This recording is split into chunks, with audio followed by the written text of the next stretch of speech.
Welcome back to the Game Smash podcast. As always, I'm your host, William Liberty, and with me is... Who was Muhammad Yusuf. And today we got some stuff. We got PlayStation Plus games with gold for December. We got Rocket League launching with a Snow Day Mutair pack, brief update and DLC. DOA Extreme 3 not getting a Western release. Sony bringing PS2 classics to the PlayStation 4. Gravity Rush Remaster pushed to the second. Some Mass Effect Andromeda gameplay leak information. Capcom planning the game. Supporting Street Fighter 5. Yes, Street Fighter 5. Second DLC pack should have more characters, and then just our predictions for the PlayStation experience. All right, so let's talk about what we played this week. Big surprise. I played some more Fallout. You know, trying to beat the main story and whatnot. Still enjoying the game. Settlements are ridiculous, and I'm having trouble managing them. What else was I going to say? Oh, I did end up playing a bit of Bloodborne. I haven't gotten to the DLC yet because I haven't played the game for a while. So hopefully I will be able to try and get to the DLC and get my hands into all the new stuff. I'm happy that I was worried that my New Game Plus character would be like underpowered and then I'd just get bodied in the beginning, but I was like, okay, good. I'm not actually getting bodied, so I'm okay with this. In regard to Fallout 4, have you found the Institute yet? No, I have not. So oh, okay. No spoilers.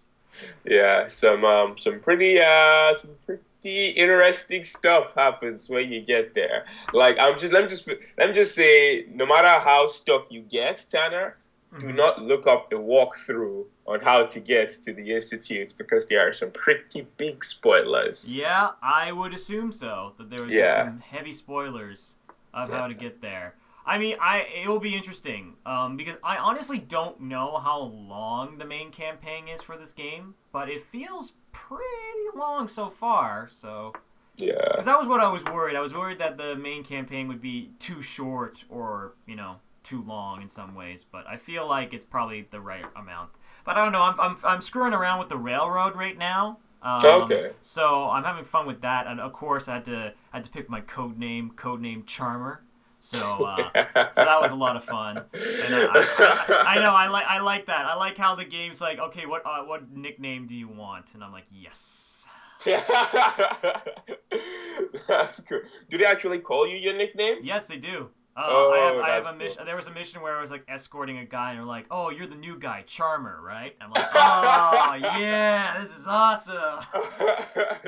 That actually sounds pretty awesome. Oh god, but yeah, just Fallout 4, great game, and it's some Bloodborne. What about you, Fawaz?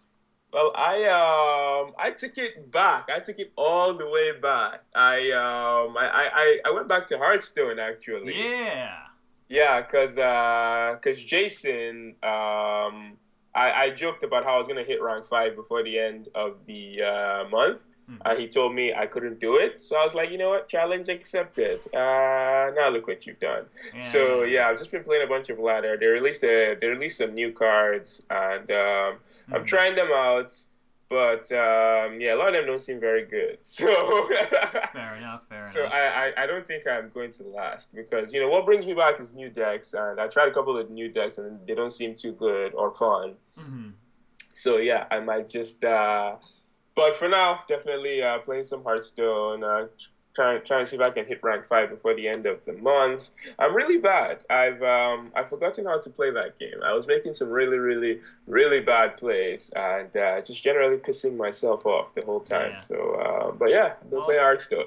That's what happens in Hearthstone. You think, oh, this is nope. I fucked up. I've had too many games where it's like, oh, if I only did this in this order, I would have won. Yeah. It's like, oh. Yep. But let's get into some news. So we got PlayStation Plus games for December. Here's a couple of note. We got Freedom Wars. We got Far Cry 3 Blood Dragon. We got Gauntlet Slayer Edition. We got King's Quest Chapter 1, A Night to Remember. We got SSX, and I think there was one more. Rocket Birds, Rocket hard-boiled Birds. chicken. Yeah. So that's the game so far. I'll just say my opinion on the list. I think this is actually a pretty solid list.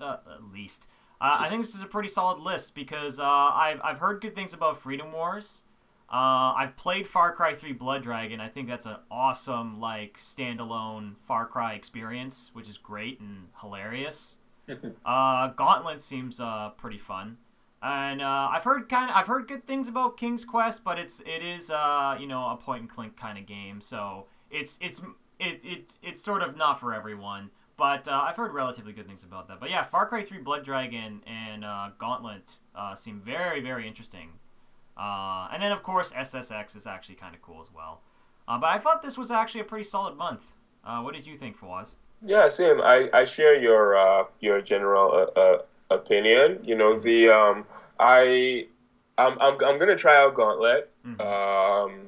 If I still played my PS3, Far Cry 3, Blood Dragon, I definitely be picking that up. I bought SSX a long time ago. I played it a little bit. Didn't really enjoy it, but I can see people getting there's a lot of good content in that game, and I can see people really enjoying that. King's Quest, point and click, I don't touch that shit. Yeah. And Freedom Wars is it's like a Monster Hunter type game if I'm not mistaken, and it's pretty cool. So yeah, overall, not a bad month.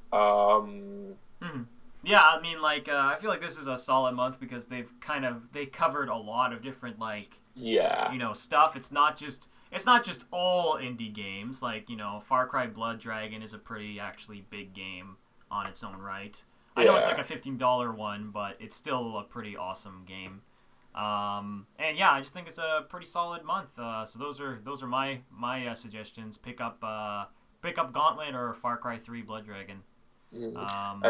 And then for the Xbox One, we got The Incredible Adventures of Van Helsing, Thief. Those are both going to be free for the Xbox One. And then we got Sacred 3, Operation Flashpoint, Dragon Rising for the Xbox 360, and then Castle Storm is going to be free for Xbox Live Arcade. Overall, not the greatest list. I don't know much about Van Helsing, but I do know Thief was not well received. Yeah, well, Thief was kind of disappointing because it had the fatal flaw of trying to get more people into its audience. So they made it a little bit more actiony. Yeah. I think the biggest problem was that they thought, oh, Dishonored did really, really well. We can bring back Thief and it'll be just as good. And it's just like, well, no, the Thief fan base is a lot different than Dishonored's fan base, so I could tell that it wasn't going to work out very well from the beginning. Yeah, which was kind of sad because apparently some of the older Thief games were really, really, really good. But as more went down the line, I think as slowly as it became like a franchise, it just sort of got worse and worse. So that kind of sucks. I've heard kind of good things about Van Helsing. I haven't got my hands on it, but it seems like a relatively decent game. So but yeah, just compared to the PlayStation Plus games this month, I feel like PlayStation gets the award. Yeah, definitely. The Xbox One list is kind of weak this month, but that's your free games for the month. Yeah, so enjoy. Grab them while you can. So next on our list, Rocket League, launching a Snow Day Mutator Pack, brief update and DLC. So why don't you take it away for Waz with this? Okay, so Rocket League, they've released a bunch of DLC over the course of the game, and one really cool thing that the developers have been doing, Platonic Games have been doing, is they release body kits and they release like cosmetic stuff, and the cosmetic stuff you usually have to buy. Yeah. But then the gameplay stuff has always been free. The new arenas have all been free. Mm-hmm. They released a Mutator pack a little while back that allows you to change the gravity, change up game modes, cute stuff like that. Mm-hmm. And now they're adding a really big one in December called the Winter Event Mutator. Mm-hmm. So you can pretty much change Rocket League into hockey. You Nice. turn the fields into ice and turn the ball into a puck. Yeah, it's launching on December 14th, and it looks pretty cool. Looks pretty cool. But yeah, just overall, man, they've done a really good job supporting this game. They had a Mad Max pack that just came out a little while back. They had a Back to the Future pack that came out when on Back to the Future on Back to the week. Future Day, I think the 15th of October. They've just done a very, because when they launched the game was it was amongst the free games in, I think, July or something like that. Yeah. Mm-hmm. And it was like one of the biggest games that everyone sort of picked up. Yeah, and when they launched the game, they said that they were gonna support the game. They're gonna have a lot of DLC support for the game over the course of the year, and they have most certainly kept their word, because it's just, and it's like I said, they've done it so well. Like they release cosmetic stuff that you can buy, but then similar to Helldivers, everything gameplay related has been completely free. Yeah. So, hats off to Psyonix, not Platonic, Psyonix Games. There we go. Hats off to them for finding success, because like Rocket League is actually a sequel to supersonic acrobatic rocket powered battle cars. Yeah. They should have ran that name by marketing, but it's a sequel to a game that came out in 2008, and the first game didn't do very well. It was really hard to play. Had a ridiculously long name, and yeah, I remember that. yeah, but Rocket League is doing really well. It's still a very popular game on Twitch. They've been supporting it, and props to them. Hats off. Keep up the good work, guys. Yeah. Yeah, good stuff from Rocket League. So next, oh boy, here we go. So DOA Extreme 3 just recently was a statement that got released saying it is not getting a Western release. Due to just, I guess, you have the quote, so why don't you say the quote? Okay, so one moment, let me just get the quote right out. So the quote goes, "We do not bring," and there's, because I'm assuming this was said in Japanese and then translated, so there's going to be like some translation issues here. "We do not bring DOA X3 to the West and won't have any planned change in the future. Thank you for asking." And then, they prodded him more to get the reason, and he was like, "Do you know many issues happening in video game industry with regard to how to treat female in video game industry? We do not want to talk those things up here, but certainly we have gone through in last year or two to come to our decision.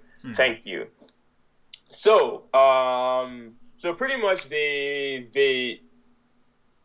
didn't want to deal with the criticism that usually comes with releasing a game like this in the West. The Japanese are a lot more accepting of stuff like this than Americans, because than North Americans, because over here, you can show as many guns as you want, but heaven forbid if you show a single nipple in a video game, because that's the stuff that ruins children.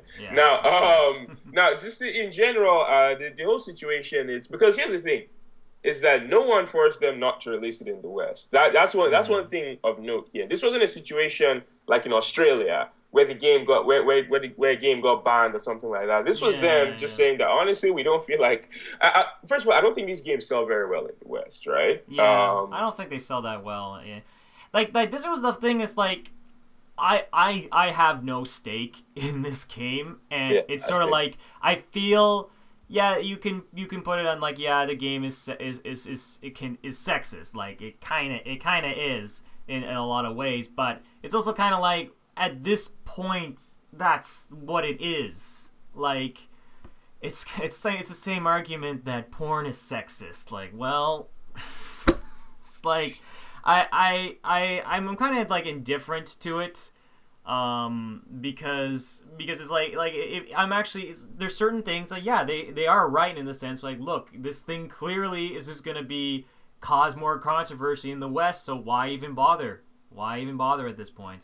Like I don't know, I feel like even though they're like, oh, like, we're just trying to avoid the controversy because you guys can't handle it, I'm just like, well, maybe that's a good thing. Like, just keep it in the where it sells well, and there's less controversy surrounding it. Yeah, I don't think I say that it's sexist, to be honest. I mean, it objectifies the women in the game. Yeah, for sure. I mean, does, yeah, the women are built with like ridiculous proportions, and like the entire concept of the game is just it's fan service, the video game, right? Exactly.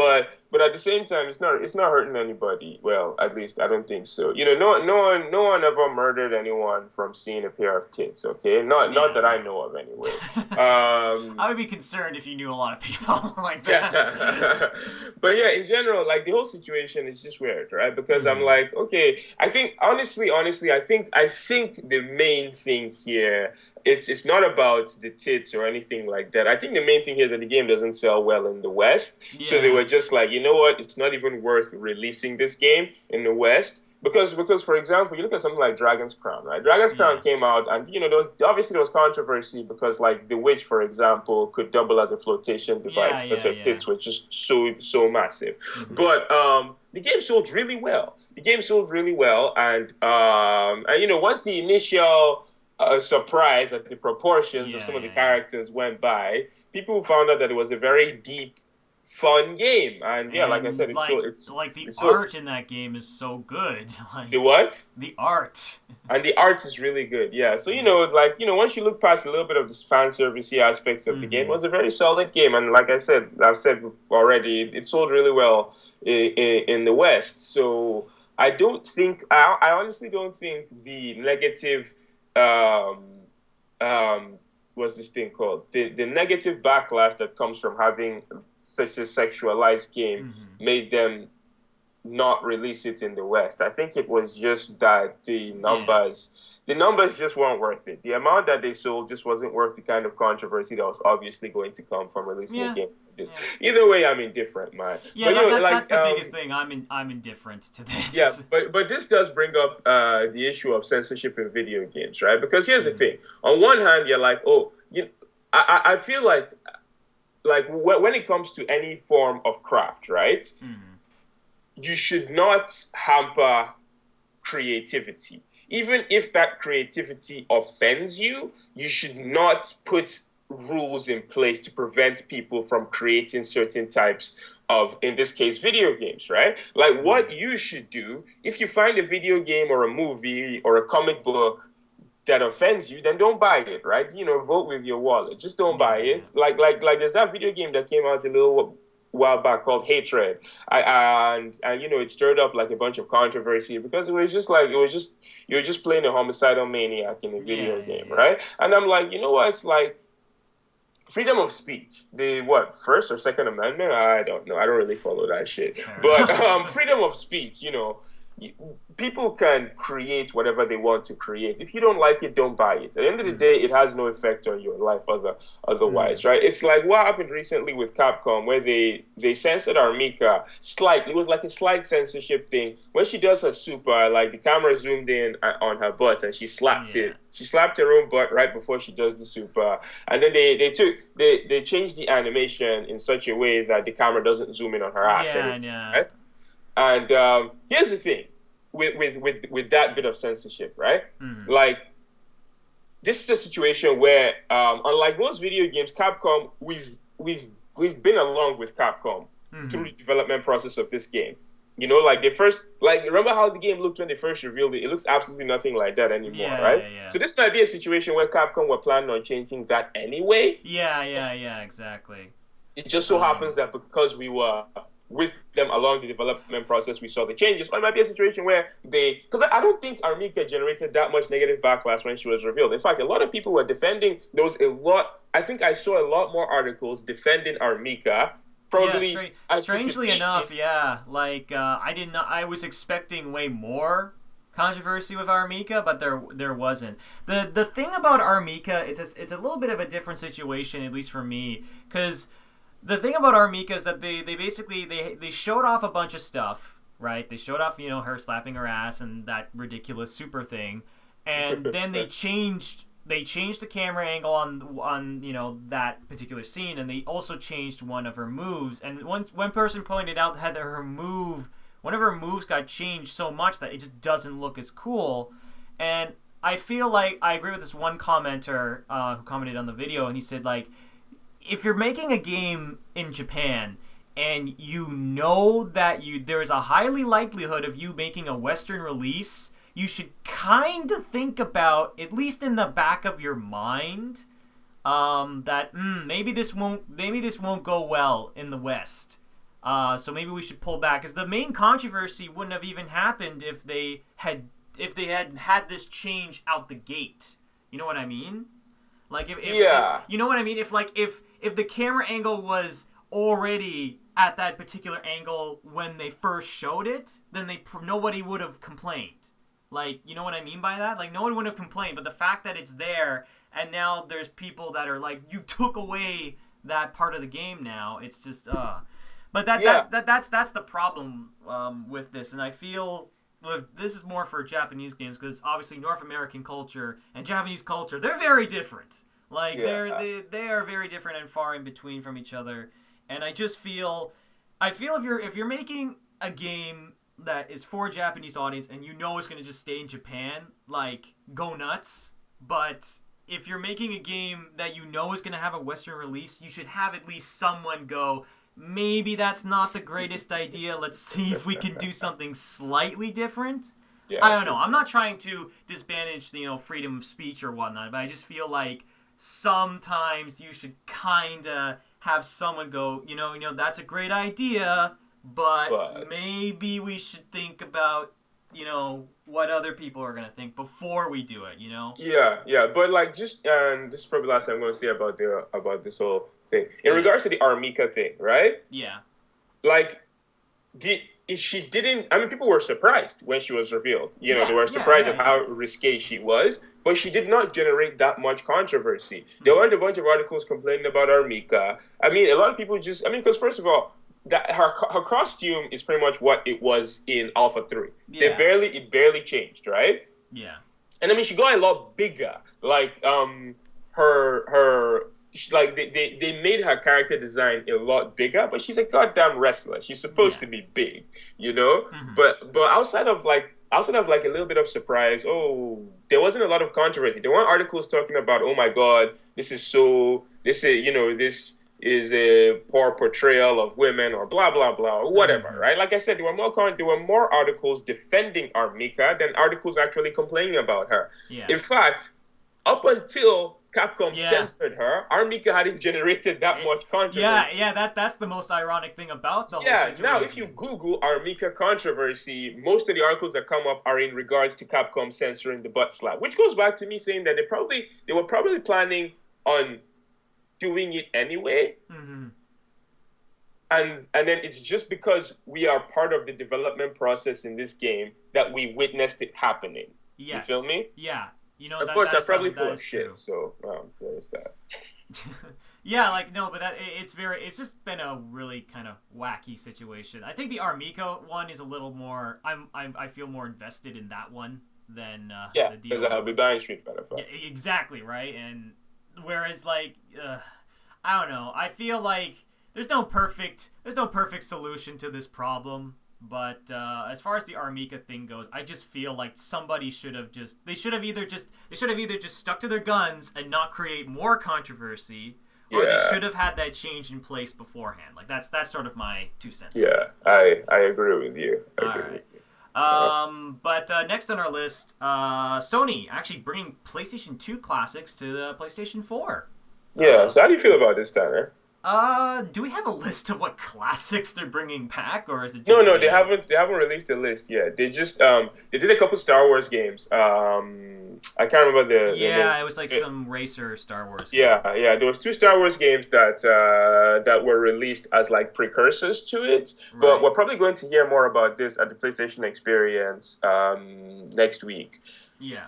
But yeah, it's they released those two Star Wars games as a precursor, and then they made the announcement that more is going to be coming down the line. And then I stopped and I thought about it, and I was like, what PS2 games do I even care about? Because of the a lot of the PS2 games that I care about have already been released on the PS3. Yeah. You know, Devil May Cry 3, Okami, okay, I guess Beautiful Joe, there is that, and Resident Evil 4 was re-released on the PS3.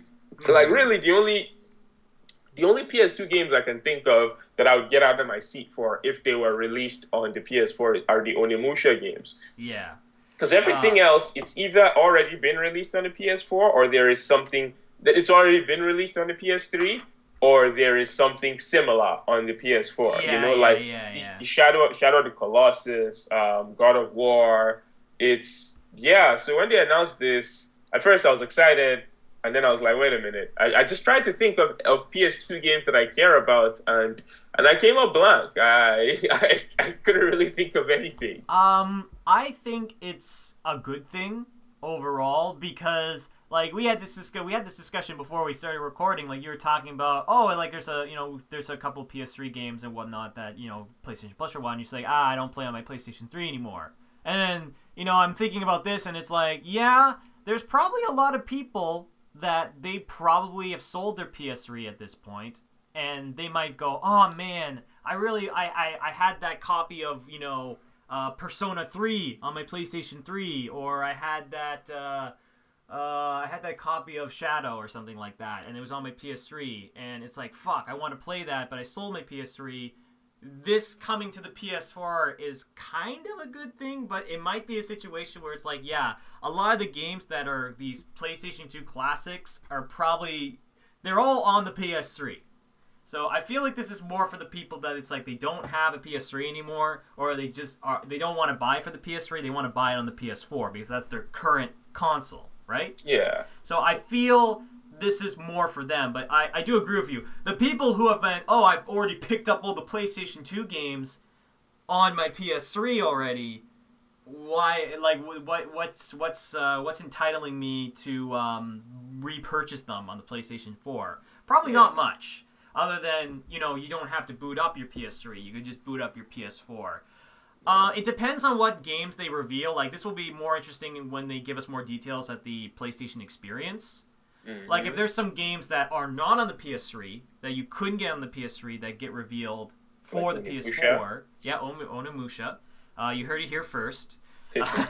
Then this will be a big deal in the grand scheme of things. But overall, I kind of agree with you where it's like, a lot of the PS2 games that I like Okami, Shadow, Persona, they're all on the PlayStation 3 right now. So you could save time and just get them on the PlayStation 3. Yeah. But I don't know. I feel it's kind of a good thing, though, especially since we kind of know at this point that Xbox One does have backwards compatibility, and the PlayStation 4 will probably not get backwards compatibility. Yeah. So this is kind of a good thing, in my opinion. But yeah, just kind of interesting nonetheless. So now we got the opposite of a delay. Gravity Rush got pushed to the second, or the remaster.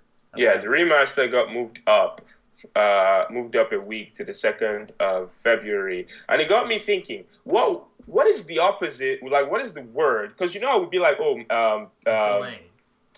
Crap, what's that game called? Battleborn got delayed. Yeah. What's the word for when a game gets not delayed, but it comes up early? Moved up. It's like Gravity Rush Remaster got just like blank. I can't.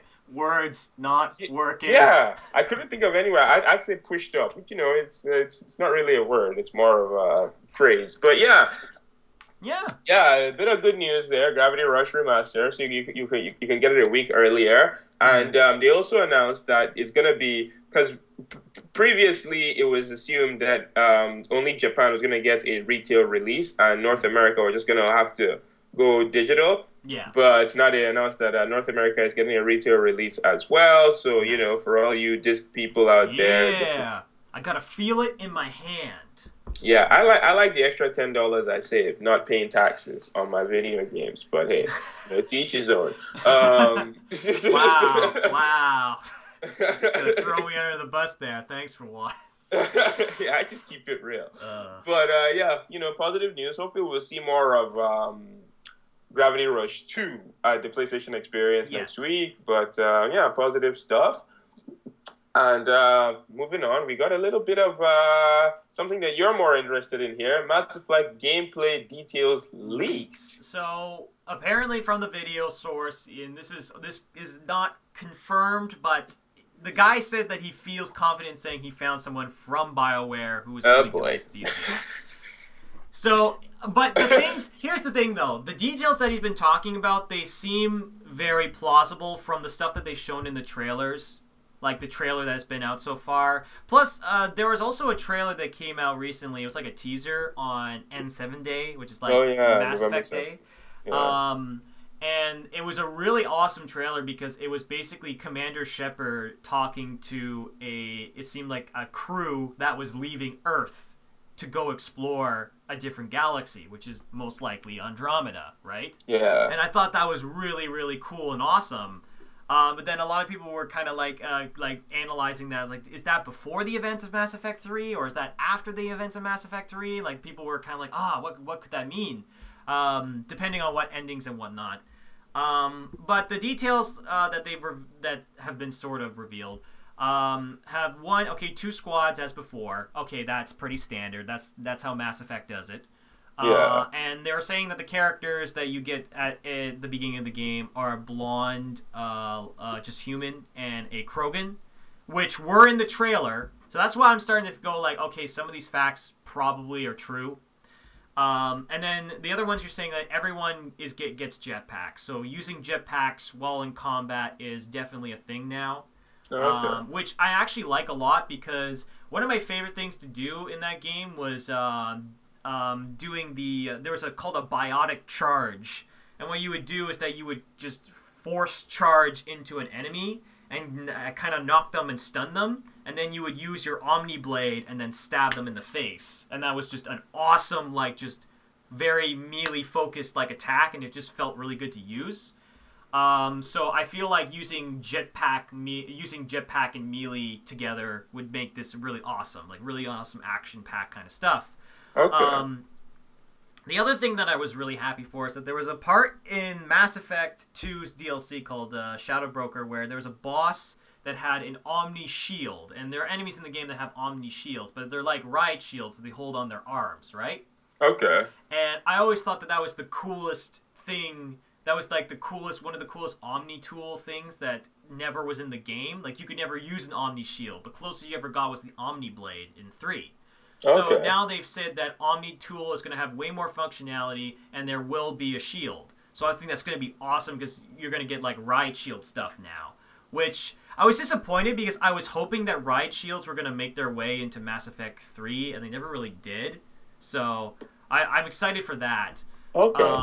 And then they just some other things, greater detail on facial features. So hopefully we'll get more facial expressions than some of the BioWare facial expressions. The Mako is back, and there seems to be more customization and whatnot. And the ship is way bigger. Like, it's way, way bigger than in Normandy. The ship is most likely the ship that they shown in the teaser, and it's huge in comparison, which kind of ties to a lot of the story aspects that have been hinted at, is that your character is trying to find a new home for humanity. And he's called the Pathfinder, or that's sort of like, that's his sort of name. I feel like BioWare does this in all their games. Like in Inquisition, they called you the Seeker. And, Inquisitor. Or the Inquisitor. I thought some people called you the Seeker, though. I don't think... No, that was... Cassandra was the Seeker. Okay, Cassandra, the Inquisitor then. Okay, fine. Sorry, I didn't play enough of Inquisition. Alright, but yeah, I think that's really, really cool. And the thing that people were saying that could be just a placeholder is that there were Cerberus ships that were dropping off enemies. And for those who played a lot of the Mass Effect games, Cerberus was kind of one of the main antagonists in 3, and they should be kind of dead by now. So some people were saying, like, could there have been branches of Cerberus that survived and are in this new galaxy? Or is it just they were using those ships as a placeholder and whatever this guy saw, just for, practicing reasons and whatnot. Yeah. But yeah, overall, it was a lot of really interesting details and whatnot. I feel like from what they've shown, I actually really like the idea of trying to find, from a story perspective, like trying to find a new world for humanity and how there's multiple races that are trying to find new worlds. So it makes because one of the best parts about that game, and I feel like is very Mass Effect, and my favorite part about Mass Effect is just one, it's hanging out with your crew, because I finished Mass Effect 2. It took me 60 hours to beat it, and 40 of those hours was probably me just talking to crew members because they were awesome. And it's just exploring this big, rich galaxy. So I feel like the game, from what these details are saying, is that, okay, I'm getting a sense that they are taking this to heart. They know what Mass Effect's about. Mass Effect's about your crew and exploring a galaxy. That's what it should be about. So yeah, I'm happy to hear this. I hope most of this is true. So we'll see how that goes. But yeah, no, just good stuff.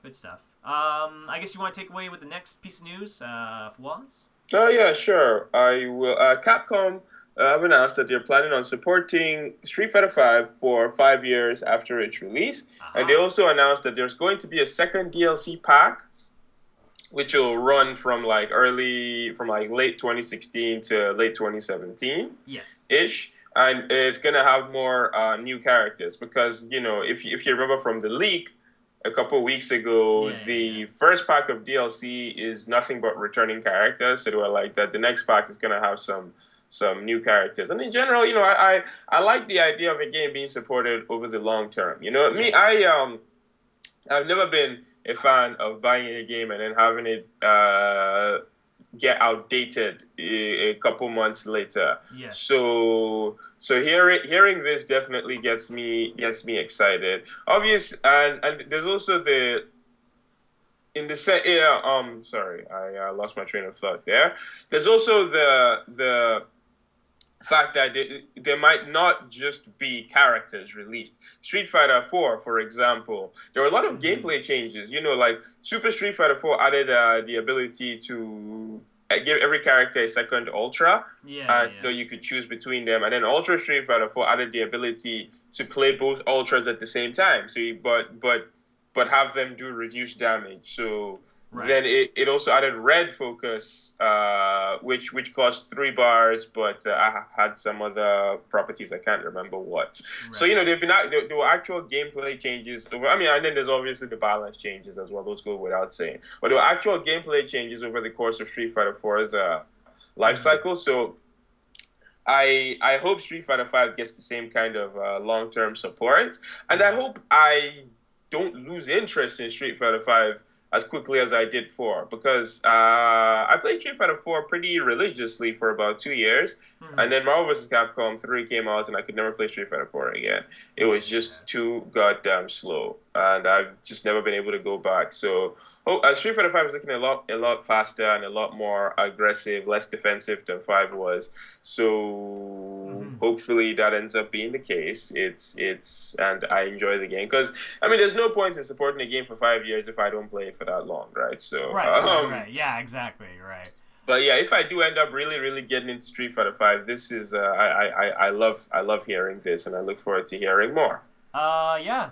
Who would you like to see in the second DLC pack if you could choose? I'm just curious. If I could choose, well, Akuma. Akuma is one character I cannot believe was not in the launch. I can't believe Akuma did not make it into the first 16 characters, and he's not even in the first 6 DLC characters. I'm genuinely surprised. Akuma is one of the most popular characters in Street Fighter history, and this might actually be the first Street Fighter since his introduction that he wasn't in, because he was in Street Fighter 2. He ended up being in Street Fighter 3 eventually. He was in Alpha. I don't know if he was in EX plus Alpha. I can't remember. And he was in 4. So I'm genuinely surprised that he wasn't in this game, that he's not in the game yet. I mean, like, truth be told, I know for a fact he's going to be in the game eventually. But yeah, Akuma would definitely be a character that I would pick. Other than him, I can't think of anybody else, to be honest. A lot of the characters that I wanted made it made it in already. Yeah, Karen's in the game. Armika made it in. Alex and Urian are both making it in. So maybe Oro from Street Fighter 3, this old dude that ties one hand behind his back because he's just that much of a badass. That's pretty cool. And I haven't seen Blanca. Goken. Oh, I would like to see Goken come back. Yeah, okay. I haven't seen Blanca yet. I kind of want Blanca. I know he's like just a kind of, regular character, but I kind of want to see Blanca because when I think I don't know, I feel like when I'm always thinking about Street Fighter, Blanca's one of the characters that comes straight to mind for me because he's just weird. So I don't know. I kind of want to see Blanca for whatever reason. Okay. All right, so let's just finish off with our last thing: predictions for the PlayStation Experience. I guess I'll kind of say what I think they're gonna show. They're obviously gonna show, they're obviously gonna show more about this PlayStation 2 classics to the PlayStation 4. We might see. We're probably gonna see. I know you're probably not excited for this, but we're probably gonna see another Uncharted trailer. Yeah. Like we're gonna see like probably a multiplayer demo. Yeah, most likely a multiplayer demo. Probably they're probably gonna show. I'm pretty sure they're gonna show a little bit more VR, but hopefully not too much. Kind of like a respectable amount, like they did at Paris. Yeah. And we're probably gonna hopefully maybe see some gameplay of what's the game? Horizon. Horizon. Yep. And also Detroit. Detroit. Yeah, Becoming Human. Worst name ever. Still the worst name. But I want to see how that game actually looks and plays and whatnot. I can't really think of much else that they could really show at this point. It would I'm thinking like banana stuff. It would be bananas if they showed maybe some Last Guardian stuff. But I don't think they are. I think it's going to be a while before we see any more Last Guardian footage. Yeah. But that's sort of my guess for what they're going to show. What about you, Fawaz? Yeah, I share your stuff. There's the obvious stuff that we're going to see. A new demo for Horizon, Uncharted multiplayer. We're going to see some KOF 14 stuff. I'm pretty sure we're going to see some KOF 14 stuff. I don't really care because the game still looks like shit. Yeah. The final Street Fighter 5 character is probably going to get revealed then because, that's going to be in December and the game is launching in February. So I'll be very surprised if the last character isn't revealed at the PlayStation Experience. Yeah. Then I think we're going to see God of War 4. Probably. Yeah, because at PlayStation Experience last year, the studio, I can't remember what the studio is called. I always forget.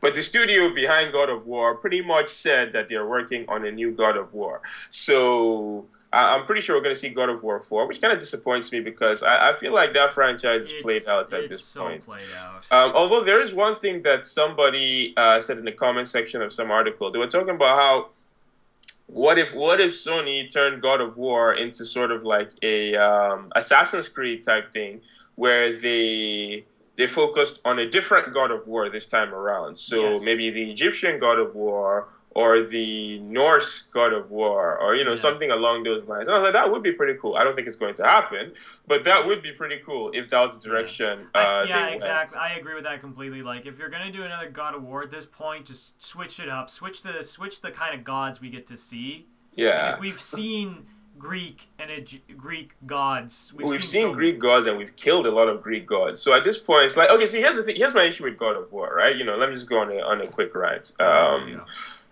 God of War is like the second tier of action-adventure games because the combat system lacks the complexity that like a Devil May Cry, a Bayonetta, or a Ninja Gaiden 1 or 2 had, So it's on that second tier, and what's carried it was the story. God of War 1 had a very, very good story with a likable character in Kratos. He was a very likable protagonist, and you understood his pain and stuff like that. God of War 2 and 3 just ruined Kratos. They ruined Kratos, turned him into like your generic I'm angry at everything. Yeah, roided up, angry ass hero, and then And then God of War Ascension pretty much proved that people were tired of Kratos' story because there just wasn't any other direction they could go at that point. You know, we had four God of Wars on main consoles and like don't. 4 or 5. We have like 4 main console God of Wars, and I think we have like 2 or 3 on the portable systems. And it's like, he's so done. We're done with Kratos. Like, I'm sorry. Like, as much as people maybe like Kratos, we need to see something else. We need to see something else. So if they were going to announce a God of War 4, the only way I would even give it a chance was if they tackled a different mythology. Then other than God of War 4, I'm like 100% sure we're going to see God of War 4. Other than that, I think we're either going to see Sony Bend's new game, because Sony Bend is working on an announced title for the PS4, and Sucker Punch are working on an announced title for the PS4. So I think we're going to see one or the other. Obviously, I wouldn't mind if we saw both, but I'm pretty sure we're going to see one of them, because like Sony announced a couple of new games at the Paris Game Show. They announced Detroit, worst name ever, and they announced GT Sports, which, I mean, Gran Turismo is one of Sony's biggest franchises. So if they announce that at the Paris Game Show, then for sure they have some new announcements for PlayStation Experience this year. So I'm sure we're going to see at least 1 or 2 new IPs, be 1 or 2 new games. Might not be new IPs, but 1 or 2 new games that we haven't heard of are going to be announced at the PlayStation Experience. So I'm excited for that. We're going to see some more of Dreams. Like I'm pretty sure. We'll probably get like a release date for the beta and a launch date for the beta, and maybe signups might even start. But overall, I think this is going to be a good show this year. Last year's show was a little underwhelming. I mean, little bit of history actually for all you listeners, all 6 of you. The PlayStation Experience last year is what led to the creation of the Game Smash podcast, because I was so unbelievably disappointed that I just really, really wanted to rant about it to somebody. So I called up my good friend Tanner and was like, "Hey, Tanner, would you like to start doing a podcast again?" And he was like, "For sure." And that's how the Game Smash podcast got created. So technically, the PlayStation Experience is going to be our 1-year anniversary. Yeah, I know. I'm actually really excited. You know, I'm so glad that it was not great enough to create this podcast. Oh God. And I mean, like, I feel like it's gonna hopefully be better. Like, it would be really bad if it wasn't. But what, the experience? Yeah, the experience. Yeah, if like, imagine if the experience is worse than last year. Oh, that would be. I don't think so. Like, and you know, and this might just be me being optimistic, but Sony, they've shown progress in terms of their press conferences. E3 was okay. Like, it didn't blow my socks off, but it was pretty cool. I think the pacing, like I said, the pacing was off. They should have saved The Last Guardian for last and shown Uncharted first instead of the other way around. But overall, it was pretty cool. They spent too much time on third-party shit, but in general, it wasn't bad. And Paris Game Show really, really stepped it up. I was really impressed with the Paris Game Show. So I feel like this is going to be the one that will they'll either convince me that Sony have finally, you know, broken through, and they're ready to just take a foothold of this generation and not even give Microsoft a chance, or if they're still, you know, hot and cold.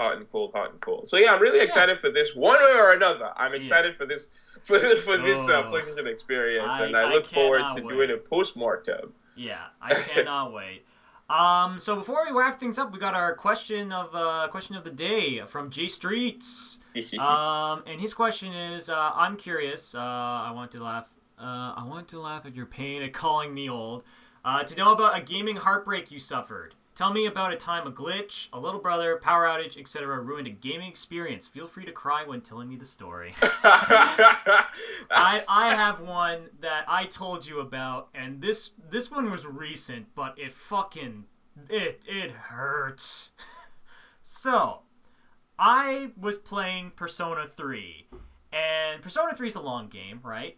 And, it's like a 70-hour game. You get to the very, very end, and you're fighting, like, the big boss. Now, this boss is hard. Like, it's really freaking hard. And it took me, because I was underleveled, like an idiot, it took me about maybe 20, 30 minutes to get to the last stage and get close enough to kill this boss, right? So that's like a 30-minute boss fight right there. That's pretty long. I haven't fought a lot of 30-minute boss fights before. So I'm at the end, and because this is a JRPG, there's different status ailments. And the boss is at like 1 millimeter health left. And he used an AoE move that not only does massive damage to my entire party, but puts random debuffs, which could be like rage, and more importantly, charm. So he puts charm on one of my characters. I'm like, okay, this is fine. He's at 1 millimeter health. What does charm do? Charm basically, he takes control over one of your party members, and then that party member will attack or use their moves to assist the boss. Okay. So like he'll like shoot your own teammates and whatnot, right? Okay. So what happened is that he charmed Aegis. That's the character I had, and I'm like, okay, she doesn't really have any crazy moves. I should be good. But I forgot that she had a move that would fully heal a party member. And then she fully healed the boss.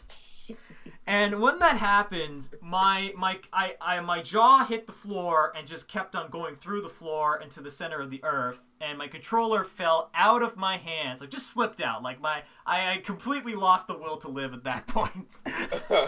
So... And then and the funny part is that I didn't even get to continue the fight because the charm comboed, and she also, not only did she heal the boss, she also killed off one of my other guys, and then the boss just finished off the other person. So I had no one left at that point. So I just lost. So I was like, oh, well, I think that's enough for today.